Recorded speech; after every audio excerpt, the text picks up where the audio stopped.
बिहार में जब हम लोग आकर जनसुराज के हमने प्रयास शुरू किया तो हमारे पास भी इस तरह के एक्स एमएलए एमपीज़ के लड़के या उनके घर वाले उनको जोड़कर काम शुरू करने का एक विकल्प था। लेकिन जब मैंने बिहार में एक अध्ययन कराया कि पिछले 30-35 साल में बिहार में विधायक सांसद कौन बना है, चाहे वो किसी दल से बना, तो 2-2.5 महीने के रिसर्च से हम लोग को पता चला कि बिहार में सिर्फ 1250 परिवार के लोग ही आज तक एमएलए एमपी बने हैं, चाहे वो किसी भी दल से बना हो।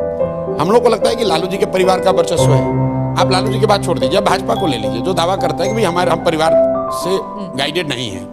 भाजपा में आज सबसे बड़े नेता के तौर पर यहाँ पर उनके डिप्टी सीएम हैं सम्राट चौधरी जी। सम्राट चौधरी जी के पिताजी शकुनी चौधरी। जब बिहार में कांग्रेस का शासन था तो शकुनी चौधरी जी उसमें विधायक और मंत्री थे। फिर जब लालू जी का शासन आया तो शकुनी चौधरी जी उसमें भी विधायक मंत्री बने। उसके बाद नीतीश जी का शासन आया तो उसमें भी शकुनी चौधरी जी विधायक मंत्री थे। फिर मांझी जी मुख्यमंत्री बने, उसमें भी शकुनी चौधरी विधायक मंत्री बने। और आज जब भाजपा का प्रभाव बढ़ा है तो उसमें भी उनको कोई दूसरा कुशवाहा नहीं मिला, उनको भी शकुनी चौधरी का लड़का ही मिला। ये बात मैं आपको एग्जाम्पल इसलिए दे रहा हूँ कि बिहार में आप जो कोई भी नेता बन रहा है वो किसी न किसी विधायक या सांसद का ही लड़का है। और उसकी वजह क्या है?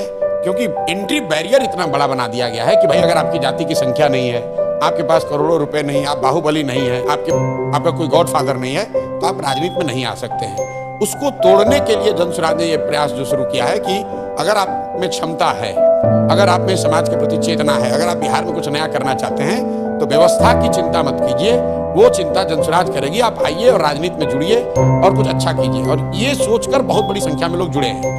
लेकिन वो चेहरे, अब विधायक का लड़का होता तो तुरंत मीडिया में खबर बनती, लेकिन वहाँ वो 3 बार का मुखिया है या 10 साल से वहाँ स्वयंसेवी संस्था चला रहा है या वहाँ पे स्कूल चला रहा है, तो वो मीडिया के लिए संख्या है, बहुत बड़ा उस चेहरा नहीं है। इसलिए इतनी बड़ी संख्या होने के बावजूद कई बार लोग कहते हैं कि और दूसरा कौन है, दूसरा कौन है। भाई यहाँ पर सैकड़ों अधिकारी, रिटायर्ड ऑफिसर्स, डॉक्टर्स, लॉयर्स, मैं आपको दावे के साथ कह रहा हूँ कि बिहार में कोई जिला आप उठा लीजिए, वहाँ के सबसे बड़े डॉक्टर, वहाँ के सबसे बड़े वकील, वहाँ से सबसे नामी गिरामी जो पदाधिकारी होगा, कभी रहा हो किसी सर्विस में, स्टेट सर्विस में या इंडियन सर्विसेज में, उसमें से बहुतायत लोग, 50% से ज़्यादा लोग आज जनसुराज में हैं, सक्रिय सदस्य हैं, बड़ी भूमिका में हैं।